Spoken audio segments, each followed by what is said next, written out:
ओम शांति, ओम शांति, ओम शांति। आज बाबा कह रहे, मीठे बच्चे, अपनी उन्नति के लिए रोज रात को सोने के पहले अपना पोता मेल देखो, चेक करो हमारे सारे दिन में कोई को दुख तो नहीं दिया। दिन भर में एक एक मिनट चेक करना है कि हमारे संकल्पों से, हमारे कर्म से, हमारे बोल से किसी को दुख तो नहीं हुआ।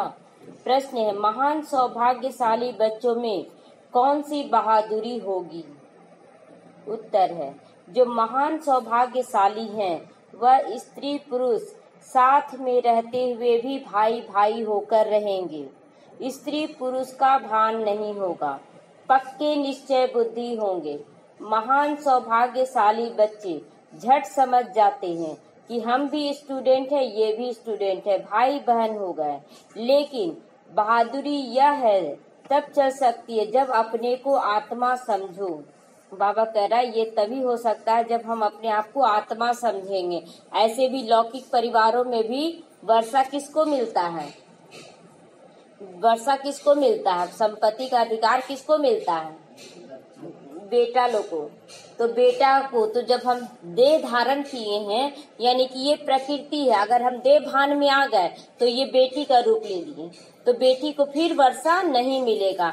इसीलिए बाबा कहता है कि देह भान से ऊपर उठकर आत्मा समझो, तभी पूरा वर्षा मिलेगा। इसीलिए बाबा कह रहा है ये बहादुरी करो कि तुम सब एक आत्मा हो। गीत बजा है, मुखड़ा देख ले प्राणी जरा दर्पण में, कितने पाप है कितने पुण्य है जरा तेरे जीवन में। ओम शांति। यह बात रोज रोज बाप क्यों समझाता है कि अपना मुखड़ा देख लो, अपना मुखड़ा देख लो, सोने के पहले अपना पोता मेल अंदर देखो, किसी को दुख तो नहीं दिया, कितना समय बाप को याद किया। ये दोनों बातें क्या करना है? चेक करते रहना है रोज। बाबा इसीलिए ये गाना बजाता है। ये गीत भी क्या है? आंख तो है। बाबा कहता है कि दर्पण में तो मुखड़ा बहुत देखते आए हैं, अब अपने दिल के दर्पण में देखना है कि हम अच्छा कर्म कौन कौन सा कर रहे हैं, श्रेष्ठ कर्म कौन सा कर रहे हैं। गीत में भी कहते हैं ना, अपने अंदर देखो तो हम कितना तमो प्रधान से सतो प्रधान बने हैं।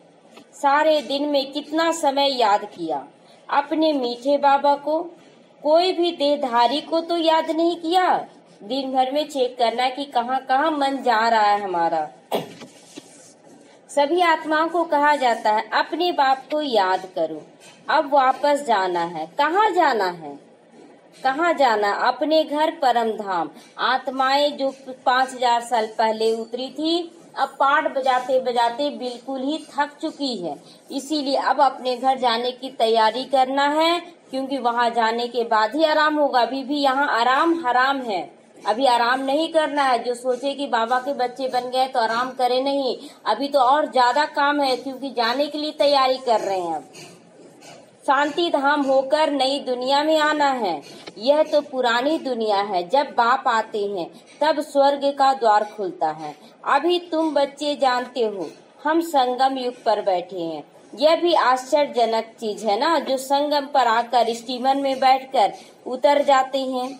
अब तुम संगम युग पर पुरुषोत्तम बनने के लिए आकर नाव में बैठे हो, पार जाने के लिए। स्वयं परमात्मा इस नाव का खेवैया है, चला रहा है, और हम सब बच्चों को देखने के लिए ब्रह्मा को बैठा दिया है। कितना सुंदर निश्चिंत बना रहा है बाबा हम लोगों को। फिर पुरानी कलयुगी दुनिया से दिल उठा लेनी चाहिए। तो जब इतना माँ बाप दोनों का प्यार मिल रहा है तो बाबा कहता है इस पुरानी दुनिया से क्या करना है? अपना बोरिया बिस्तर समेट लेना है। ये नहीं कि यहाँ फंसे हुए हैं। इस शरीर द्वारा सिर्फ पाठ बजाना हो रहा है। अभी क्या सोचना, ये शरीर मेरा भाग्यशाली रथ है, इसमें आकर हम पाठ बजा रहे हैं। जब भी मम्मा से कोई पूछता था तो क्या बोलती थी? मैं आत्मा कर्म करवा रही हूँ इस शरीर द्वारा। इस शरीर में कभी भी फंसी हुई नहीं रहती थी। अभी हमको वापस जाना, बड़ी खुशी से वापस जाना, क्योंकि एक तो माँ बाप मिल गया, दूसरा ज्ञान मिल गया कि हम कैसा कर्म करके जाएं कि भरपूर होकर जाएं। मनुष्य मुक्ति के लिए कितना माथा मारते हैं, परंतु मुक्ति, जीवन मुक्ति का अर्थ भी तो जानना चाहिए। लेकिन लोग बाहर वाले समझते नहीं हैं। शास्त्रों के अक्षर सिर्फ सुने हुए हैं तो बस मुक्ति मुक्ति मुख से रटते रहते हैं, परंतु क्या चीज है कौन देता है, कैसे देता है, कब देता है, ये किसी को भी पता नहीं है। मुक्ति भी क्या ऐसा ही थोड़ी मिल जाता है, मुक्ति के लिए भी तो मेहनत करना पड़ता है, कर्म भोग में जाना पड़ता है। तुम बच्चे जानते हो बाबा आते हैं मुक्ति जीवन मुक्ति का वर्षा देने के लिए। वह भी कोई एक बार थोड़े ही अनेक बार देने आता है। बाबा कहता है कि जो भी अभी पाठ बजाए हैं वो अनेक बार हम लोग पाठ बजा चुके हैं, बेअंत बार, जिसका कोई अंत नहीं। तुम मुक्ति से जीवन मुक्ति फिर जीवन बंध में आए हो, ये ड्रामा चलता रहता है। तुम्हें अभी यह समझ पड़ी है कि हम आत्मा हैं। बाबा हम बच्चों को शिक्षा दे रहा है। कल एक माता किसी को बता रही थी कि दीदी लोग इतना मना की लेकिन ये पाठशाला खुला ही रहा। तो अगर लॉकडाउन हुआ है, एक बात बताइए कि अगर लॉकडाउन हुआ है अब बाबा का बच्चा दुखी होगा, पुकारेगा, तो क्या बाबा लॉकडाउन बोल के छोड़ देगा कि नहीं लॉकडाउन हो गया ना, अभी बैठो, अभी लॉकडाउन टूटेगा तब हम तुम्हारा मदद के लिए आएंगे। तो ये अपने आप को चेक करना कि हम किस स्थिति में आकर यहाँ पर आ रहे हैं। बहुत बच्चों की स्थिति खराब होने लगी। ठीक है, मधुबन से ऑनलाइन क्लास है, किसी के पास मोबाइल है, किसी के पास नहीं है, वो अपने आप को नहीं कर पा रहा। तो बाबा कहता है उस स्थिति में रह कर सेवा करो, तुम्हारा कोई बाल भी बांका नहीं कर सकता है। तो कुछ नहीं हुआ, देखिए सब कुछ ठीक हो रहा है। तो बाबा बच्चों को शिक्षा क्या देते, आत्मिक भाव होकर सब कुछ देखो। हम लोग क्या है, ये भी तो देह भान में आ गए ना कि जो हो रहा है सो होने दे रहे हैं। बाबा कह रहा है अगर मौका मिल रहा है, बाबा देखिए किसी को लॉकडाउन में ही मौका मिला बहुत कमाने का, वो कमा कर निकल रहा है ना। तो इसीलिए हर वक्त मौके की तलाश में रहना चाहिए। हम श्रेष्ठ कर्म कब करें। तुम भक्ति मार्ग में दुख में याद करते थे ना, परंतु पहचानते नहीं थे। अभी मैंने तुमको अपनी पहचान दे दी है कि कैसे मुझे याद करो। तुम्हारे विकर्म विनाश होंगे। अभी तक कितने विकर्म हुए हैं, वह अपना पोता मेल रखना पड़ेगा। बाबा कहता है कितने इस जन्म में भी हम कितना, कोई बात नहीं रहने दीजिए। बाबा कह रहा है कि अभी इस जन्म में भी हम कुछ गलत कर देते हैं ना। दैहिक भान में क्या होता है कि कुछ ना कुछ किसी को बोल दिए, कोई गलत काम किए, तो उसके कारण कितनों को दुख हुआ। तो वो याद करके क्या करना, फिर उसको चुकता करना। ये नहीं सोचना है कि हम तो कोई पाप कर ही नहीं सकते हैं, पाप देह भान में होता ही है। तो जो सेवा में लगे रहते हैं उनको पता पड़ता है। बच्चों को सर्विस का शौक होना चाहिए कि हम किसी भी मौके को छोड़े नहीं, सेवा में तत्पर रहें। आपस में मिलकर राय करके निकलते हैं सर्विस पर ना। तो सभी बच्चों का राय पर यहाँ स्टार्ट हुआ। मनुष्यों का जीवन हीरे जैसा बनाने के लिए यहाँ हुआ। तो यह कितना पुण्य का कार्य हुआ ना। इसमें खर्चे की कोई बात नहीं, सिर्फ हीरे जैसा बनने के लिए बाप को याद करो। पूखराज परी, शब्द परी नाम तो सुने होंगे ना, वो किसका, मानिक मोती लोग का नाम है, 9 रत्नों का नाम आता है। तो वह भी तुम बन रहे हो। जितना याद में रहोगे उतना हीरे जैसा बन जाओगे। कोई मानिक जैसा बनता है, कोई पुखराज बनता है। इन्हीं का तो गायन है 9 रत्नों का, जो बाबा के बच्चे हैं। कोई ग्रहचारी होती तो 9 रत्नों की अंगूठी पहनते हैं ना। भक्ति मार्ग में तो टोटका कह देते हैं कि ये टोटका है, इससे ठीक हो जाएगा। लेकिन ज्ञान मार्ग में बच्चों को ही 9 रत्न बनना है कि कोई शांति के लिए मांग करने आया उसको शांति देना है, कोई सुख के लिए, कोई तरक्की के लिए। तो हर तरह के बच्चों को क्या करना, उसको ज्ञान देना पड़ता है। मन बना भाव, क्योंकि गॉड इज वन। बाबा कहता मन बना होकर चलो कि मन से बाबा को याद करो। बाबा जो भी टचिंग देगा उसको पूरा करो। मनुष्य से देवता बनने, वह मुक्ति जीवन मुक्ति पाने की तदबीर एक ही है, तदबीर रास्ता एक ही है, सिर्फ बाप को याद करना। तकलीफ की कोई बात नहीं कि यहाँ जाओ वहाँ जाओ ये करो, नहीं। सोचना चाहिए मुझे याद क्यों नहीं ठहरती। अब अपने अंदर सोचना चाहिए कि हम बार बार बाबा को याद करते हैं, अब फिर कुछ देर बाबा बाबा किए फिर देह भान में आ गए। क्यों आ जाते हैं, क्योंकि 63 जन्म से हम देह भान में ही रहे हैं। तो देह भान हर वक्त इसको याद दिलाना है मन को कि मैं आत्मा हूँ, मैं आत्मा हूँ, ये भी एक आत्मा। हम इसमें क्यों फंस रहे हैं। अगर कोई बच्चे को भी दुख हो रहा है तो उसको शुभ भावना देना, परिवार को दुख हो रहा है शुभ भावना देना। लेकिन जिम्मेवारी मेरा नहीं है, जिम्मेवारी बाप का है। और हम लोग खुद चिंता में आ जाते हैं। तो ये भी देह भान होकर चिंता करना, माना उसको दुख का वाइब्रेशन दे देना। तो सारे दिन इतना थोड़ा क्यों याद किया, ये चेक करना, इतना कम याद क्यों किए। जब इस याद से हमको एवर हेल्दी निरोगी बनेंगे तो क्यों ना हम अपना चार्ट रखकर उन्नति को पाए। बाबा कह रहा है कितना कम समय तुम्हारे पास है और उन समय को भी तुम बर्बाद कर रहे हो। तुम्हें निरोगी बनना है, इसलिए याद रखो कि कितना याद कर सकते हैं बाबा को।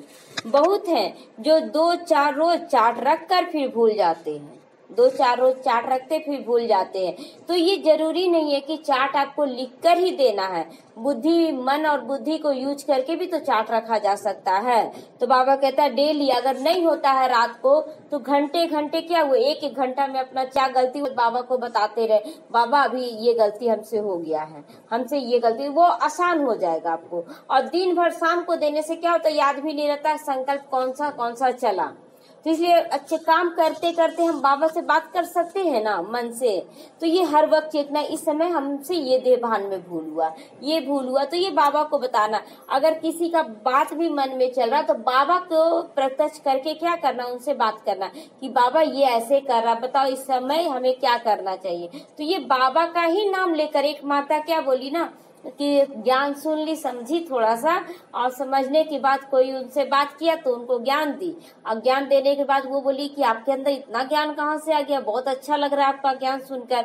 अब उनके अंदर इतना हम आ गया कि हम तो बहुत ज्ञानी बन गए। अब वो क्या बोल रही है कि अगर मेरा साथ ले लेगी ना वो तो बहुत आगे बढ़ जाएगी, हम बहुत अच्छा ज्ञान दे रहे हैं।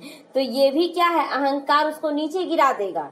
बाबा क्या बोलता है, हर बात को बाबा को सौंपो कि बाबा करवा रहा है, बाबा ये दिया ज्ञान, बाबा अगर नहीं करेगा ना, इतना आसान है ज्ञान देना किसी को। वो अभी नया है तो समझ रहे कि ज्ञान देना, हजारों को ज्ञान देंगे, उसमें 1000 से गाली बात सब मिलेगा, और उसमें भी निकलता कौन है पता ही नहीं पड़ता कि कौन निकलेगा, 1 या 2 निकलता है। तो अभी माता नई है इसलिए सोच रही है।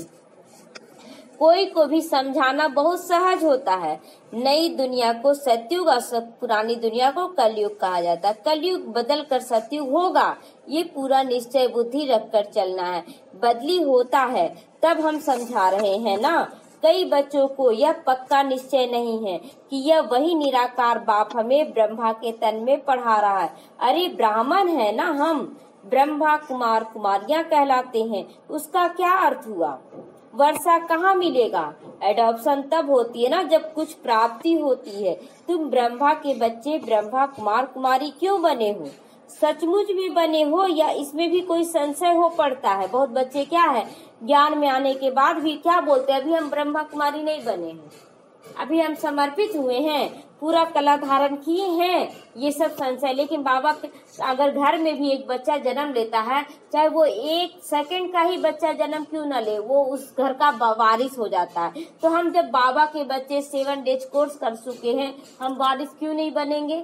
तो हम हैं ब्रह्मा कुमारी, इसमें संशय नहीं आना चाहिए कि हम तो नहीं हैं। जो महान सौभाग्यशाली बच्चे हैं वो स्त्री पुरुष साथ में रहकर भाई भाई होकर रहेंगे। क्यों बाबा बोल रहा है ये चीज कि स्त्री पुरुष रहते भाई भाई बनकर रहेंगे, क्योंकि वर्षा किसको मिलता है, अभी ना बताएं कि वर्षा किसको मिलता है, बेटा को वर्षा मिलता, बेटी को नहीं। अब जब हम देवभान में आ गए कि हम स्त्री हम पुरुष है, यानी कि प्रकृति को याद किए, अब प्रकृति हो गई स्त्री, तो जब प्रकृति को याद किए तो हम स्त्री बन गए यानी बेटी बन गए, तो वर्षा फिर खो देंगे ना देवभान में आने के बाद। इसीलिए बाबा कहता है कि स्त्री पुरुष का भी भान समाप्त करके भाई भाई यानी आत्मा समझो। तो स्त्री पुरुष का भान नहीं होगा, फिर नहीं हम तो वर्षा लेने के लिए आए हैं। पक्के निश्चय बुद्धि नहीं है तो स्त्री पुरुष की दृष्टि बदलने में टाइम लग जाता है और उतना समय तो बर्बाद हो जाता है। महान सौभाग्यशाली बच्चे झट समझ जाते हैं कि हम भी स्टूडेंट है, अभी ये भी स्टूडेंट भाई बहन हो गए। यह बहादुरी चल तब सकती है जब अपने को आत्मा आप समझो। आत्माएं तो सभी भाई भाई ही हैं, फिर ब्रह्मा कुमार कुमारियां बनने से भाई बहन हो गए।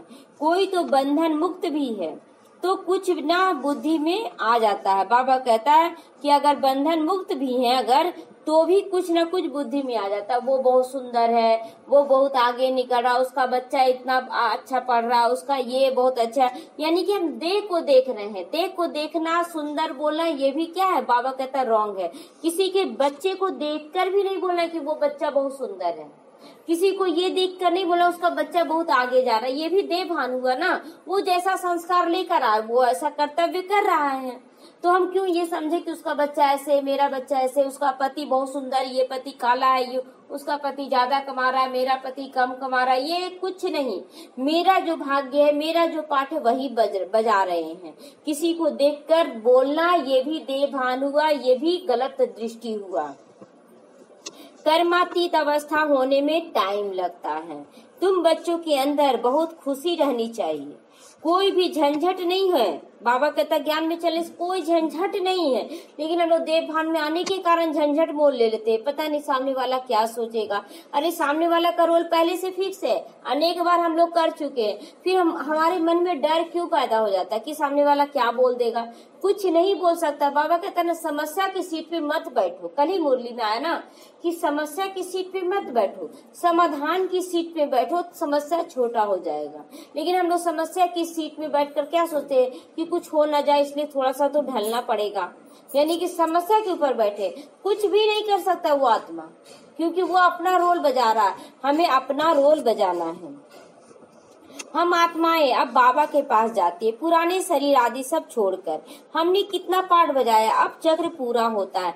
ऐसे ऐसे अपने साथ बातें करनी है। जब भी समस्या से घिरे ना तो बात बार बार मन को याद दिलाए। मन क्या होता है, बार बार भूल जाता है। बच्चा को पाठ याद कराने से भूल जाता है ना, उसी तरह मन भूल जाता है। तो मन को याद दिलाएं कि मैं कौन हूँ, मैं एक आत्मा हूँ और सबका अपना अपना पाठ है। फिर हम क्यों डर रहे इससे में, क्यों हम कोई भी बात में नीचे उतर जाते हैं, नहीं। और उसके बाद स्वमान रख लेना, स्वमान की सीट पे सेट रहने से विजय हमारी होती है। बाबा कहता ना, अभी आया ना, बेअंत बार ये पाठ बजा चुके हैं। तो फिर जब बेअंत बार पाठ बजाए, आप बाबा ये भी बोलता है कि तुम्हारा हर एक पाठ कल्याणकारी हुआ है। तो फिर हम कल्याण की बातें कैसे सोच लेते हैं। तो जितना बात करोगे ना अपने मन से, उतना फिर मन खुशी में नाचने लगेगा कि नहीं सही बात है। और जितना नेगेटिव की तरफ दौड़ाएंगे उतना फिर मन अशांत हो जाएगा। तो अपनी चलन को देखते रहोगे।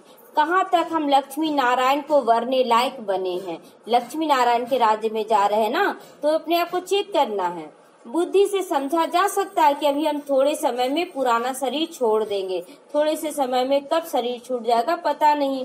तुम एक्टर भी हो ना, अपने को एक्टर समझते हो, आगे नहीं समझते थे। आगे तुम नहीं समझते थे, हम लोग क्या समझ, हम लोग तो हमेशा के लिए आए हैं, हम जाएंगे कि नहीं कब पता। लेकिन मरने वाला भी आज क्या सोचता है कि हम जीवित रहें, हम जीवित रहें। लेकिन बाबा क्या बोलता है, तुम तो अमर हो, आत्मा हो। अरे एक ही शरीर में एक ही कपड़ा पहनते पहनते बोर नहीं हो जाते हैं लोग। चलो एक नया ड्रेस ले लेते हैं। तो यहाँ भी एक शरीर में पाठ बजाते बजाते जब लोग थक जाते हैं, मन से अशांत हो जाते हैं, तो क्या बोलते हैं, अब इस शरीर से हमको नहीं जीना है। तो वो शरीर क्या होता है, छोड़ देता है। तभी यह नॉलेज मिली है। तो तुमको अंदर में बहुत खुशी होनी चाहिए। पुरानी दुनिया से अब वैराग्य रखो, नफरत करो कि कैसा दुनिया में है हम। एक एक आत्मा द्वारा दुख अशांति ही मिल रहा है। उन लोग खुद भी दुख अशांति में और दे भी रहा है, और हम भी दुख अशांति में कहाँ सुख है। अगर अपनी जिंदगी में भी आप चेक करें तो किसी एक भी आत्मा का आप नहीं नाम ले पाएंगे जो आपको बहुत खुशी दे रहा है। किसी एक आत्मा का भी नाम नहीं ले पाएंगे। कुछ न कुछ उसके अंदर भी बुराई आपको नजर आएगा। अगर ये थोड़ा और अच्छा रहता, ये ऐसे रहता, आ जाएगा। तो इसलिए बाबा कहता अब इस पुरानी दुनिया से नफरत करो, दुनिया से नफरत करो, विकारों से नफरत करो। अब नफरत करने का ये नहीं है कि हम आत्माओं से ही नफरत करने लगे। लोग ये भी समझ लेते हैं कि दुनिया से नफरत करते करते हम लोग आत्मा से ही नफरत कर लेते हैं। बाबा कहता आत्मा से प्यार करना है, क्योंकि वो लोग भी तो जाएगा छोड़कर सारा विकार। तो तुम बेहद के सन्यासी हो, राजयोगी हो। इस पुराने शरीर में का बुद्धि से सन्यास करना है। अपने इस शरीर से भी पुराना क्या करना है, सन्यास कर देना। ये शरीर भी पुराना हो चुका है। आत्मा समझती है इनसे बुद्धि लगानी नहीं है। बुद्धि से इस पुरानी दुनिया, पुराने शरीर का पूरा पूरा सन्यास कर लो। अभी हम आत्माएं हैं, श्रेष्ठ आत्माएं हैं, श्रेष्ठ कर्म के लिए आई हैं इस शरीर में, जहाँ बाप से मिलेंगी। तो सो भी तब होगा जब बाप को याद करोगे। किसी को याद किया, स्मृति जरूर चली जाएगी उधर, फिर सजा भी खानी पड़ेगी, पद भी भ्रष्ट हो जाएगा। जो अच्छे अच्छे स्टूडेंट होते हैं ना, वो अपने साथ ही प्रतिज्ञा करते हैं कि स्कॉलरशिप हम लेकर ही छोड़ेंगे। बाबा से बार बार अपने आप से, बाबा से प्रतिज्ञा करते हैं कि हम बिना स्कॉलरशिप लिए छोड़ेंगे नहीं। अपने आप को। माँ बार बार मन को याद दिलाएंगे, अपनी आत्मा को स्वमान की सीट पर सेट करते रहेंगे। तो यहाँ भी हर एक को ख्याल रखना है कि हम बाप से पूरा पूरा राज्यभाग लेकर ही छोड़ेंगे। उनकी फिर चलन भी ऐसी बनती चली जाएगी। जितना हम याद में रहेंगे हम आत्मा हैं, हमारी चलन बनती जाएगी। आगे चलकर पुरुषार्थ करते करते गैलप करना है। बाबा कहता है गैलप करना मतलब जैसे एक क्लास में बहुत अच्छा कोई बच्चा पढ़ने वाला होता है तो उसको क्या बोलते हैं, चलो एक क्लास उसको ऊपर कर देते हैं। तो उसी तरह यहाँ गैलप करना है, क्योंकि हम लोगों को 100 साल का मेंटेन करना है ना, तो एक एक साल क्या करना है, 4-4 साल के बराबर तय करना है, क्योंकि समय नहीं है। तो गैलप करना है वह तब होगा जब रोज शाम को अपनी अवस्था को चेक करोगे, तभी तो चेक होगा ना कि हम कहाँ तक बढ़े हैं, कितना हम आत्मिक स्थिति में। कल क्या देखे हम कि सबको दृष्टि देते हुए सबका स्थिति हिल रहा था, किसी को नींद आने लगा, किसी को तो देह भान में कुछ हो रहा है, कभी कुछ हो रहा है। तो ये देह भान है, आत्मिक स्थिति में नहीं अभी आया है। आत्मिक स्थिति होने से क्या होगा ना कि आप परम धाम में स्थित हो जाते, सूक्ष्म तन में स्थित हो जाते, या बाबा को सामने लाकर बात करते। अब क्या हो रहा ना कि आप शांति में बैठने के लिए कहा गया तो आप लोग मन को भी दबाए हुए थे कि मन को एकदम शांत रखें। अब मन तो भागने वाला घोड़ा था, अब मन को जहाँ शांत किए तो नींद आने लगा। मन शांत होगा नींद आएगा, और नहीं तो मन विचलित होगा। तो ये मन से बात करते हुए दृष्टि देना है, मन को बात करते हुए योग में बैठना है। बाबा को सामने ले आए, बाबा जो शुरू से चले उसका रिवाइज करना, हम कैसे चले, क्या क्या धारणा किए, बाबा भी हमको बहुत कुछ करना है। बाबा से मन को बिजी रखना है। योग का मतलब ये नहीं कि मन को बांध कर रख लेना है, अब मन बंधने वाला नहीं है, बहुत चंचल है मन। तो बाबा हर एक को समझ सकता है, किसी को भी कह देते तुम्हारे में वह नहीं दिखाई पड़ता है। बाबा तो देखता है ना सबको कि किसका स्थिति कैसा, तो बोल देगा अभी वो स्थिति नहीं बना है, कितना भी योग में है लेकिन आत्मिक स्थिति अभी नहीं बना है। तो यह लक्ष्मी नारायण बनने जैसी शक्ल दिखाई पड़ती है। नारद का मिसाल देते हैं ना, तो अपने आप को चेक करना, बने हैं, दृष्टि भी दे रहे हैं, तो क्या बोले कि दृष्टि देने से पहले आप सोच लें कि हम जो दे रहे हैं ना वो हमको वापस मिलेगा। तो अपने लिए वो दृष्टि देना था कि हम क्या क्या पाना चाहते। सामने में यहाँ देख ले ब्रह्मा बाबा, सामने वाली आत्मा को दृष्टि देना और लेना दोनों चीज था। तो पहले तो दे रहे हैं कि बाबा ये बच्चा बहुत अच्छा है, बहुत अच्छा आगे बढ़ रहा है, यानी कि हम आगे बढ़ रहे हैं। ये बच्चा धनवान हो रहा है जन्म जन्म के लिए, यानी हम हो रहे हैं। ये बच्चा बहुत भाग्यवान हो रहा है, हम हो रहे हैं। ये दे दिए। उसके बाद लेने समय में देखे सामने बाप दादा यहाँ बैठे हुए हैं, सामने वाली आत्मा की भ्रिकुटी में, और देख रहे बाप दादा की दृष्टि से पूरा प्रकाश मेरे ऊपर आ रहा है। तो ये इस समय देखते हुए आंख अपने आप अचल अडोल हो जाएगा। लेकिन अब देह भान में देखेंगे ना तो आंख बार बार पलक क्या है, झुकते रहेगा। तो हठ योग से आंख को खोल कर नहीं रखना है, पलक झपकता झपकाइए, लेकिन जिस समय स्थिति बन जाएगा ना तो अपने आप पलक झपकना बंद हो जाएगा। तो चलन खान पान आदि तो देखो, सर्विस कहाँ तक करते हो, क्या बनोगे ऐसी स्थिति में, फिर दिल से समझते हो हम कुछ करके दिखाएं। जब ये सब स्थिति मालूम होगा ना तो फिर सोचेंगे नहीं हमको तो और अच्छा बनना है। इसमें हर एक को इंडिपेंडेंट अपनी तकदीर ऊंचा बनाने के लिए पढ़ना है। एक तो खुद पर डिपेंड होना है, दूसरे पर नहीं कि वो भाई बहन हमको ये करे, वो ये करेगा तब हम करेंगे, सेवा करवाएगा। नहीं, हमें अपने आप को चेक करना ना कि बाबा के घर में हम क्या कर सकते हैं, तन मन धन का सेवा हम कैसे कर सकते हैं। ये आपको देखना होगा कि हम कौन सी सेवा करें, पूछना होगा कि क्या हम सेवा करें। यहाँ केवल आप लोग क्या कर रहे हैं कि टीचर का पढ़ाई पढ़ने के लिए आते हैं, कभी ये नहीं सोचते कि हम कुछ सेवा करें। बाप का वर्षा लेने के लिए बाप का बच्चा भी बनना पड़ेगा।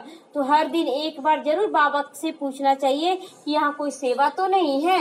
अगर उस दिन आपको बोल दिया गया हाँ आज सेवा नहीं है, यानी कि बाप दादा आपको बोल दिया आज सेवा नहीं, तो उस पर आपको दोष तो नहीं पड़ेगा ना। और जिस दिन आप नहीं पूछे, मुरली सुने और चले, टाइम हो गया हम जा रहे हैं, तो ये क्या हुआ, आप बाप के पास नहीं आए हैं, आप टीचर के पास आए हैं केवल।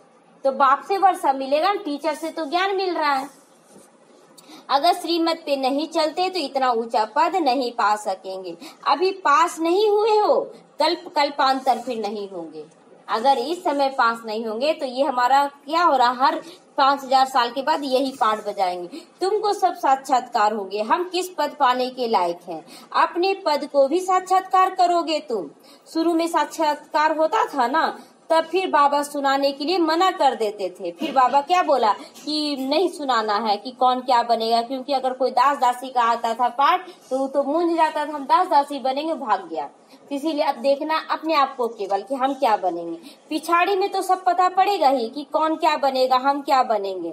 कुछ नहीं कर पाएंगे लास्ट में कि हम क्या बन रहे हैं। बाबा को भी दोष नहीं दे पाएंगे, क्योंकि बाबा हर वक्त दिखाएगा कि हर बात को आपको बताया गया। कल्प कल्पांतर की यही हालत हो जाएगी। फिर डबल सिरताज डबल राज्य भाग्य पा नहीं सकेंगे। अभी पुरुषार्थ करने की मार्जिन बहुत है, अभी भी समय है। त्रेता के अंत तक 16,108 की माला बननी है। त्रेता के अंत तक 16,108 की माला बननी है। यहाँ तक तुम आए हो नर से नारायण बनने का पुरुषार्थ करने। जब कम पद का साक्षात्कार होगा, उस समय जैसे अपने आप से ही नफरत लगेगी कि हम क्यों नहीं किए, हम क्यों इसमें मूंझ गए दुनियादारी में। मुंह नीचे हो जाएगा जब बाबा दिखाएगा कि तुम क्या किया। हमने तो कुछ भी पुरुषार्थ नहीं किया। बाबा ने कितना समझाया था, चार्ट रखो, ये करो। इसीलिए बाबा कहते हैं ना, जो भी बच्चे आते हैं सबके फोटोज आ रहे हैं बाबा के पास, सबका फोटो खिंचा रहा कि कौन कैसा कर रहा है। भल ग्रुप का इकट्ठा फोटो हो, पार्टियां ले आते हो, फिर उसमें डेट फिल्म आदि सब लगी हुई है, कौन कैसा फिल्म बना रहा है। फिर बाबा बतलाते रहेंगे कौन गिरा, कौन ऊपर गिरा बढ़ा। बाबा के पास समाचार तो सब आते हैं, बतलाते रहेंगे। कितनों को माया खींच कर ले गई ना, खत्म भी हो गए बहुत बच्चे, बच्चियां भी बहुत गिर गई हैं, एकदम दुर्गति को पा गई हैं। बात मत पूछो। इसीलिए बाबा कहते हैं बच्चे खबरदार रहो। माया कोई न कोई रूप धर कर आपको पकड़ कर ले जाने के लिए आएगी, कोई भी रूप धर कर आएगी। कोई के नाम रूप की तरफ मत देखो कि वो क्या कर रहा, हम क्या कर रहे, बस अपने आप को देखते चलो। भल इन आंखों से देखते हो, परंतु बुद्धि में एक बाप को ही याद करो। तीसरा नेत्र मिला है ना, इसीलिए बाप को ही याद करो और उन्हें ही देखो कि वो क्या किया है। तीसरा नेत्र भक्ति मार्ग में क्या बना कर दिखा देते हैं देवी देवताओं के ऊपर, लेकिन ये आंख क्या है, बुद्धि का नेत्र है, जो बनाने वाला आंख नहीं है, जो स्थूल आंख नहीं दिखने का है। तो देह भांग को छोड़ते जाओ। ऐसे भी नहीं कि आंखें नीचे करके बात करनी। अब जैसे स्त्री पुरुष है तो क्या करते, देह भान में नहीं आने के कारण उसको देखते ही नहीं है। लेकिन बाबा क्या बोलता, देखो, लेकिन आप सामने वाले को बच्चा देख लो, या तो यहाँ देखो कि वो एक आत्मा है, हम एक इष्ट देवी हैं, उसको दृष्टि दे रहे हैं। तो इस भान में क्या होगा, देह भान खत्म हो जाएगा। ऐसा कमजोर नहीं बनना है कि हम देख ही नहीं पाए सामने वाले को, कि कहीं बुरा दृष्टि ना चल जाए। देखते हुए भी बुद्धि का योग अपने बिलीवेड मासूक की तरफ होना चाहिए। देखे भी क्या, देखे कि हाँ मेरा बाप दादा बैठा हुआ है, सामने वाली आत्मा के भ्रिकुटी में भी मेरा बाबा बैठा हुआ है, बस ये देखे। हम उसको नहीं देख रहे हैं। तो इस दुनिया को देखते हुए भी अंदर समझते हो यह तो कब्रिस्तान है, ये शरीर क्या है, खत्म हो जाएगा, मिट्टी हो जाएगा, इनसे क्या कनेक्शन रखोगे। तुमको तो ज्ञान मिल रहा ना, उसको धारण करके उसी पर चलना है। जब तुम प्रदर्शनी करते हो तो 1000 बार क्या करना, बाबा शब्द ही निकले। जब भी कितना भी कुछ समझा रहे, हम ऐसे कर रहे हैं, हम ऐसे चल रहे हैं, हम ऐसे करें, नहीं, बाबा चला रहा, बाबा ज्ञान बता रहा, बाबा बताया। ऐसे हर बात में जितना बाबा शब्द यूज करेंगे ना, उतना उस बाबा शक्ति देगा। तो बाबा शब्द बार बार निकलना चाहिए। बाबा को याद करने से तुम्हारा कितना फायदा होगा तुम सोच भी नहीं सकते हो। एक बहन क्या बोली, दीदी लोग का ऑर्डर आया, दीदी ऐसे बोली, दीदी का रिस्पेक्ट करना, क्या बार बार कर रहे हैं, दीदी दीदी दीदी, बाबा है कहाँ फिर। तो हर बात में क्या बोला कि यहाँ पर गए, बाबा हमको ऐसे सुनाया, बाबा बताया। ये नहीं कि दीदी भाई, बस वो निमित्त मात्र है, उनका नाम हमको नहीं लेना है, कभी भी नहीं लेना है। हर वक्त बाबा निमित्त बनाकर उसके द्वारा बाबा बताया। श्री बाबा कहते, माँ में कर्म याद करो, तुम्हारे भी कर्म विनाश होंगे। श्री बाबा को याद करो तो तमो प्रधान से सतो प्रधान बन जाओगे। बाबा कहते, मुझे याद करो, यह मत भूलो। बाप का डायरेक्शन मिला है ना, मन मना भाव, मन को मेरे में लगाओ। बाप ने कहा है, यह बाबा शब्द बहुत अच्छा है जो घोटते रहो। बाबा कहता है घोटते रहो बार बार। पानी का एक घोट घोटते हैं तो भी बाबा आप अमृत पिला रहे। ये पानी जलता है तो भी क्या हुआ, आपके वाइब्रेशन से अमृत बन गया। तो जितना देर पानी पी रहे तो भी बाबा को याद कर रहे हैं अंदर में। फिर वो खाना खा रहे, बाबा आप खिला रहे हैं, इसका एक एक कण क्या हो रहा, शक्तिशाली होता जा रहा है। तो इस तरह से अनाज भी खाते हुए याद करना है। तो सारा दिन बाबा बाबा करते रहना चाहिए। हर वक्त बाबा आप खाना बना रहे हैं, बाबा इसके द्वारा ये कीजिए, बाबा ये भी आपका बच्चा है। लौकिक अलौकिक सबको वाइब्रेशन देना, दूसरी कोई बात नहीं। नंबर 1 मुख्य बात ही यही है, पहले बाप को जानो, इसमें कल्याण है। यह 84 का चक्र समझना बहुत इजी है। कितना इजी, सीढ़ी पर 84 जन्मों को हम समझ गए कि कितना ऊंचा हमारा पाठ है। कोई भी जन्म दुख नहीं है। इस जन्म में भी दुख हुआ तो बाबा अपनी गोद में ले लिया। अगर दुख नहीं होता तो आप यहाँ पहुँचते ही नहीं। तो ये दुख को क्या सुखकारी समझना है ना, कल्याणकारी। सुखकारी भी नहीं, सुख भी छोटा शब्द लगता है, कल्याणकारी, जो मेरा जन्म जन्म का भाग्य तैयार किया। तो बच्चों को समझाने का बहुत शौक होना चाहिए। अगर कहाँ देखे हम नहीं समझा सकते तो कह देते हैं, हम अपनी बड़ी बहन को बुलाते हैं, क्योंकि यह तो पाठशाला है ना, सबके ऊपर एक एक बड़ा स्टूडेंट खड़ा है। तो अगर कोई भी क्वेश्चन पूछता है तो ये नहीं मूझना है इसका क्या जवाब दे, नहीं, जवाब तो सब बातों का है। लेकिन अगर हम नहीं जवाब दे पा रहे हैं, बोलना है बड़ी बहन से पूछेंगे, बाबा से पूछेंगे, तब हम आपको जरूर जवाब देंगे। ये नहीं बोलना हमको नहीं मालूम है। तो बाबा कहता है इसमें कोई जास्ती कोई कम पढ़ सकते, इसमें क्या बात है। इस कहने से देभान नहीं आना चाहिए कि हम तो पता नहीं, हमको तो कुछ ज्ञान ही नहीं है, हम तो कुछ जवाब ही नहीं दे पाते। नहीं, जवाब दे पाते, लेकिन अभी हम नहीं मुख से बता पा रहे हैं आपको, हम पूछ कर बताएंगे, बाबा से पूछ कर बताएंगे। अब बाबा क्या किया, यहाँ हर बात का जवाब दिया, हर बात का जवाब। यहाँ क्या कौन सा किसका पालना मिल रहा है, बाबा का पालना मिला यहाँ पर। कभी भी भाई बहन का पालना नहीं मिला, क्योंकि बहुत ऐसी बातें यहाँ भी आई, बहुत ऐसा विघन आया जिसमें कि हम मूझ जाते थे कि बाबा हम क्या करें। लेकिन कोई भाई बहन राय देने वाला नहीं, क्योंकि भाई बहन भी क्या बोलने लगा, इसके द्वारा डिससर्विस हो रहा है। अब बाबा को बात जब करने लगे कि बाबा अब आप बताइए, हम किसी से बात करने नहीं जाएंगे, तो बाबा हर बार जवाब दिया कि नहीं, यहाँ ऐसे करो, यहाँ ऐसे करो, जवाब दिया। एक बहन आई तो बोली कि हम कैसे, यहाँ क्या ब्रह्मचर्य पूरा निभाया जाता है, कैसे जवाब दे। हम बाबा को बोले बाबा हम बहुत भारी हो रहे, कैसे उसको जवाब दे। तो बाबा बोला डायरेक्ट बोलो, बोल दो सारा बाबा करण करावनहार है। जैसे ब्रह्मा बाबा बोला ना, वैसे तुम भी एकदम क्लियर बोलो, जिसको बाबा का टचिंग होगा वो आएगा। क्लियर बोलने से क्या, जो निश्चय बुद्धि होगा वो तो बोलेगा ना कि हम तो आएंगे ही। तो इस तरह से हल्का कर दिया ना बाबा। अब हम लोगों को डर खत्म हो गया कि हाँ ये लोग ऐसे करवा रही है, ये लोग नहीं, कुछ नहीं करवा रहे, हम लोग तो पहले बता दिए। अब आपको करना है तो उसका होगा कल्प पहले मिसाल, तो वो करेगा। तो जहाँ बड़ा सेंटर हो वहाँ प्रदर्शनी भी लगाना चाहिए, चित्र लगा हुआ हो, गेट वे टू हेवन। बाबा कहता स्वर्ग का गेट खुलेगा तो यहीं से खुलेगा। अब स्वर्ग के द्वार खुल रहे हैं। इस होनहार लड़ाई से पहले अपना वर्षा तो ले लो। अब बाबा कहता बार बार हम लोग क्या बोलते, जल्दी से लड़ाई हो जाए बाबा, जल्दी से हम सतयुग में चल जाएं। तो आप कितना लिए हैं, आप इतना तैयारी किए हैं सतयुग का गेट खोलने लगे। अब तो सतयुग का गेट खुलने का टाइम आ गया, लेकिन आप अपने आप को चेक करें, हम कितना धन जमा किए हैं, अभी तो कुछ भी नहीं किए हैं। तो करना बाकी है ना। इसलिए हमारे मन में ये बार बार बात मत लाइए कि हम लोग विनाश की ओर, विनाश हो रहा है, विनाश हो रहा नहीं। बाबा अभी जो भी समय मिला हम अपना पुरुषार्थ कर ले, हम इतना जमा कर ले। जैसे मंदिर में रोज जाना होता वैसे तुम्हारे पीछे पाठशाला है, चित्र लगे हुए होंगे, समझाना सहज है। कोशिश करो हम अपनी पाठशाला को चित्रशाला कैसे बनाए, हर एक का चित्र लगा कर रखें। भव का भी होगा ना, मनुष्य आएंगे, बैकुंठ जाने का रास्ता दिखाना है, 1 सेकंड में समझाने का रास्ता बताना। बाप कहते हैं तमो प्रधान तो कोई बैकुंठ में जा नहीं सकता है, एक अंश मात्र भी। बाबा कहते हैं सत्युग में जाने के लिए अंश मात्र भी नहीं होना चाहिए, क्योंकि विष्णु कहाँ होगा, बैकुंठ में ना।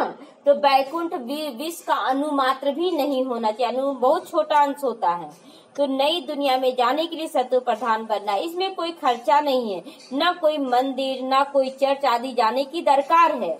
बाबा कहते अब कहीं जाने की दरकार नहीं। अगर आप पूजा भी कर रहे हैं तो वो पंडित मंत्र पढ़ रहा है, पंडित बोलेगा यहाँ ऐसे चढ़ाओ, यहाँ ऐसे चढ़ाओ, आखिर उसका बात मान रहे तो हम कर रहे हैं ना, वो भी क्या हो रहा है, विकर्म बन रहा है। इसीलिए बाबा कहता है कि सेब किनारा करो। याद करते करते पवित्र बनकर सीधा चले जाओगे स्वीट होम। कोई तुमको बीच में रोकेगा नहीं।